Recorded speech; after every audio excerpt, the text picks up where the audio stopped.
perkenalkan kami dari kelompok 9 pemerintahan desa. Sekarang kami sedang berada di Desa Sukamakmur. Izinkan kami memperkenalkan diri.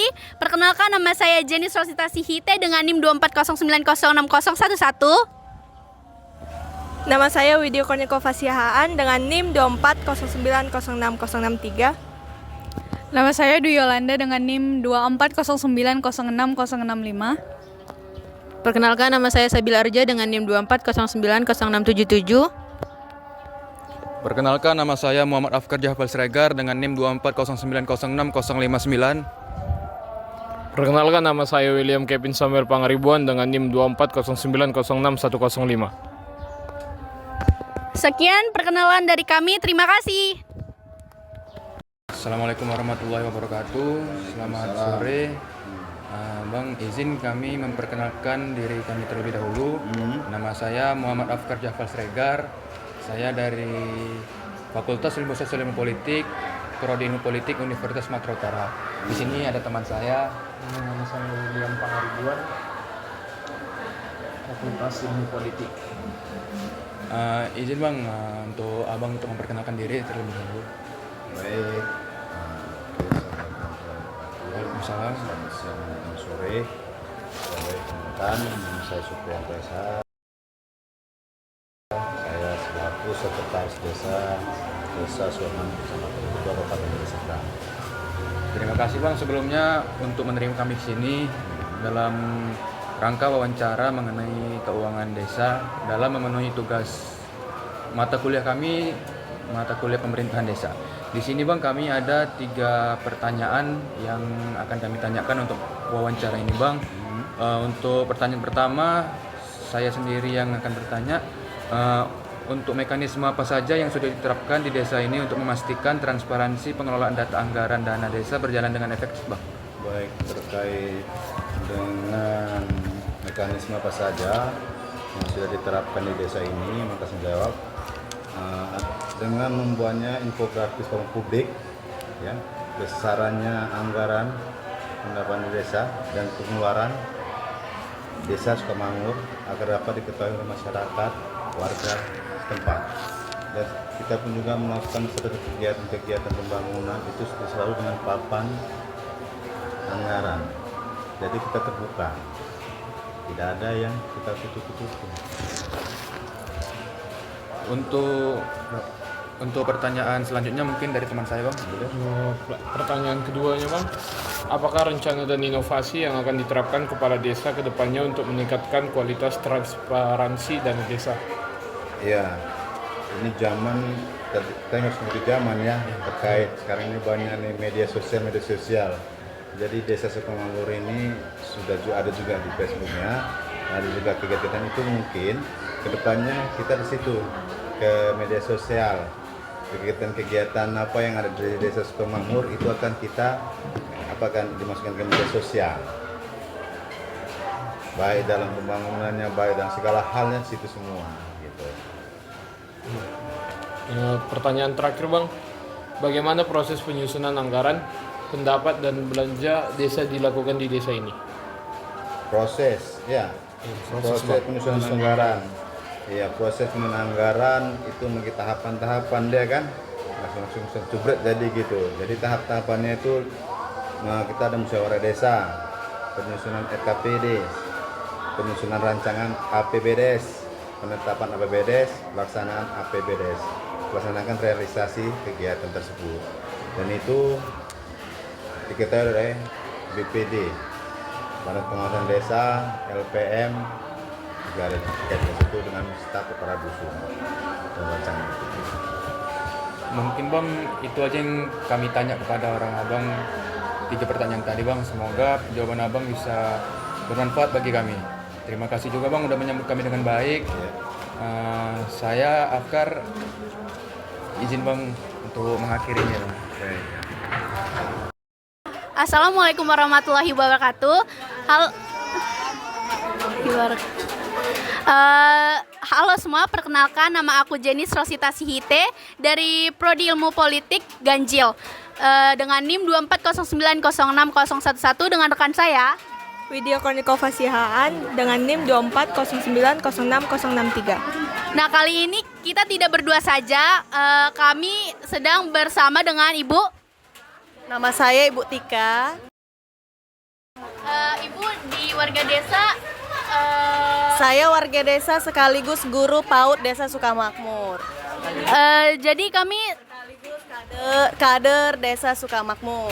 Oke Ibu, jadi kami di sini mempunyai 3 pertanyaan ya Ibu. Izin kami untuk mewawancara Ibu. Pertanyaan pertama itu, menurut Ibu penggunaan dana desa selama ini udah terasa belum manfaatnya? Dan yang penting sebagai warga desa, apakah Ibu melihat laporannya dengan transparan atau tidak? Ya, alhamdulillah kami sudah merasakan dari dana desa, yaitu kami sebagai kader sudah ada insentif dari dana desa. Dan kalau masalah keuangan itu terpapar sudah ada di mading. Jadi kami sudah tahu kalau bahwasannya dana desa itu udah ada penjelasannya di mading. Lanjut ke pertanyaan kedua, kalau menurut Ibu pribadi nih, Ibu ini udah pernah dapat informasi yang gamblang soal duit desa nggak sih? Kalau dari mana informasinya? Itu dipakai buat apa saja duitnya Ibu? Iya, kami sudah pernah ikut, karena kan kami guru sekaligus kader ya, dan sekaligus masyarakat desa. Jadi kami sudah pernah ikut yang namanya itu rapat BUMDes. Dan di rapat BUMDes itu sudah tertera dia dana desa itu untuk apa. Pertama untuk pembangunan ya, yang pembangunan jalan, pembangunan. Apalagi kami kan ada sekolah ya, di desa ini ada sekolah, infrastruktur itu diutamakan di sini. Dan yang kedua, kami sebagai kader, kami itu dibagi insentif. Jadi alhamdulillahnya kami juga merasakan dari dana desa. Pertanyaan ketiga akan dilanjutkan oleh rekan saya. Dan pertanyaan terakhir Ibu, kalau menurut Ibu ada saran atau masukan nggak buat Pak Kades supaya info keuangan desa ini makin terbuka dan gampang diakses oleh warga? Memang sudah terbuka. Jadi kalau saran itu kami yang nggak ada. Soalnya kami kalau misalnya rapat BUMDes itu kami memang masyarakat itu diundang, dan kader dan ibu-ibu PKK itu selalu diundang. Jadi kami sudah memahami gitu. Terima kasih. Oke, sekian dari wawancara kami.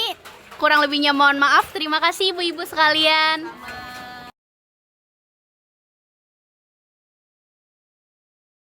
Halo semua, jadi kami di sini mau wawancarai salah satu narasumber kami untuk pemenuhan tugas mata kuliah pemerintahan desa dengan tema keuangan desa. Tapi sebelumnya izinkan kami untuk memperkenalkan diri. Perkenalkan, nama saya Dwi Yolanda Narasitumorang dengan NIM 240906065 dengan rekan saya.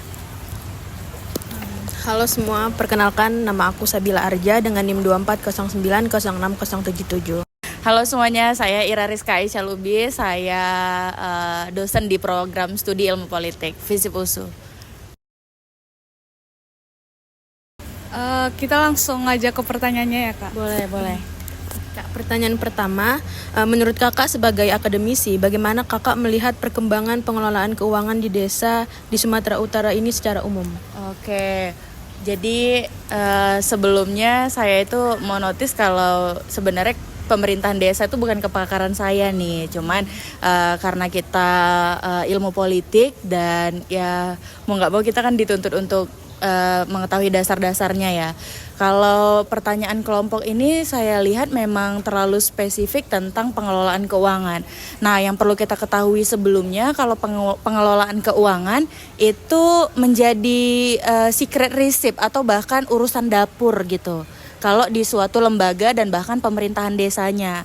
Nah, jadi kalau misalnya kalian bertanya perihal pengelolaan keuangan, mungkin Kak Ira nggak pernah lihat fisik tentang ininya ya, tentang laporan keuangan di desa-desa itu seperti apa. Akan tetapi seperti ini sebagai suatu edukasi. Jadi Kak Ira tuh nggak pernah secara spesifik melihat bentuk laporan keuangan desa-desa gitu. Cuman sebagai edukasi, idealnya kalau desa mengelola keuangan yang tepat, maka perubahan signifikan terjadi dong di desa kan gitu ya. Karena dana desa berarti diperuntukkan untuk memang kebutuhan desanya gitu.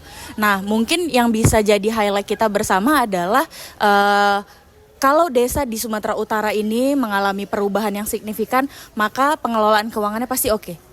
Gitu, karena kan memang dana desa ya bukan untuk kepala desa, dana desa untuk desa kan gitu. Jadi sebagaimana yang kita perlu ketahui, desa itu diberikan wewenang untuk mengelola keuangannya sendiri, itu karena desa itu tidak lagi menjadi skup wilayah yang tertinggal gitu loh. Nah, jadi kan seiring perkembangannya waktu dan zaman juga, desa itu harus memiliki perubahan signifikan. Dan kalau perubahan signifikan itu dapat kita bukti-bukti konkretnya, maka bisa dibilang atau bisa kita tebak pengelolaan keuangannya pasti oke.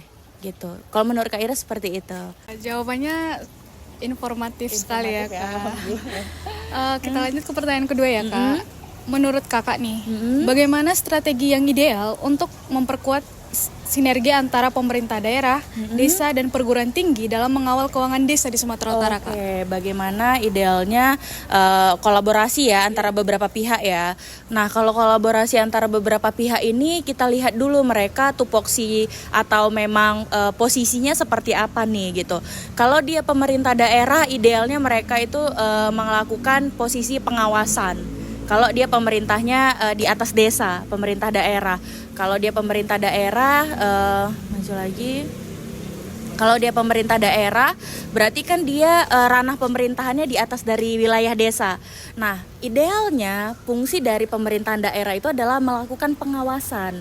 Gitu loh, jangan sampai dana itu sudah turun di desa, ya itu nggak diawasin sehingga akhirnya desa jalan sendiri gitu kan. Nah, kalau fungsi akademisi sih sebenarnya kita bisa kaitkan hanya sebatas fungsi edukasi. Karena kalau akademisi mencampuri pengelolaan desa itu bukan tugas akademisi gitu loh. Tapi kalau misalnya pemerintah daerah mungkin kan sama-sama di lembaga pemerintahan dan itu adalah tingkat di atasnya. Jadi kalau untuk mengurusi pengelolaan keuangan mungkin nggak bisa terlalu jauh, tetapi bisa memantau dan mengawasi. Gitu. Jadi sinerginya mungkin di situ. Ada pihak edukatifnya, bagaimana posisi pemerintah daerah, posisi akademisi dan posisi dari pemerintah desa sendiri ya punya jalannya sendiri-sendiri dan dapat menarik kemampuannya masing-masing gitu. Jadi bukan berarti akademisi bisa mencampuri pengelolaan dana, nggak bisa gitu. Tapi mengedukasi bisa. Gitu. Pemerintah daerah bisa nggak untuk melakukan pengelolaan dana desa? Nggak bisa, karena kan itu wewenang pemerintah desa. Tapi bisa mengawasi, bisa. Gitu. Jadi ada posisi masing-masing. Gitu. Baik, kita lanjut ke pertanyaan terakhir. Apa harapan Kakak terhadap masa depan tata kelola keuangan desa di Sumatera Utara untuk 5 hingga 10 tahun ke depan? Kalau ini pertanyaan yang sangat penuh dengan harapan, berarti karena harapan. Kalau menurut Kak Ira secara pribadi, harapannya Kak Ira jelas gitu loh formatnya yang tersedia. Karena kalau dilihat saat ini apakah sistem pelaporan keuangan, peruntukan dan lain-lainnya sudah struktural atau prosedural enggak gitu. Jadi mungkin yang bisa dikuatkan dan diberikan edukasi lebih lanjut baik dari pihak akademisi maupun penyelenggara pemerintah daerah kepada pemerintah desa itu adalah tentang pelaporan dan hal-hal yang mungkin sifatnya administratif gitu. Kadang gini, mungkin nanti kalian akan lebih belajar seiring berjalannya waktu. Ketika kalian mengelola lembaga, ketika kalian bekerja, yang namanya uang itu harus jelas pelaporannya. Nah, pertanyaan besarnya apakah selama ini pelaporan keuangan desa jelas? Gitu. Kalau misalnya tidak jelas, bagaimana solusi yang dapat kita hadirkan agar itu jelas? Kalau ternyata tidak teredukasi, berarti kan butuh tim edukator nih untuk mengelolanya. Jadi kalau harapan Kak Ira untuk kedepannya 5-10 tahun ke depan, pengelolaan dana desa itu jelas peruntukannya, jelas pelaporannya, dan memang jelas tujuannya diperuntukkan untuk desa dan masyarakat desa. Tidak hanya menguntungkan segelintir pihak ataupun mengkayakan perorangan tersendiri. Gitu. Itu sih harapannya. Terima kasih ya Kak udah Sama-sama. berkenan. Terima kasih untuk waktunya juga. Sama-sama. Sekian wawancara kami. Semoga dapat memberi wawasan informatif yang lebih luas kepada teman-teman semua. Terima kasih.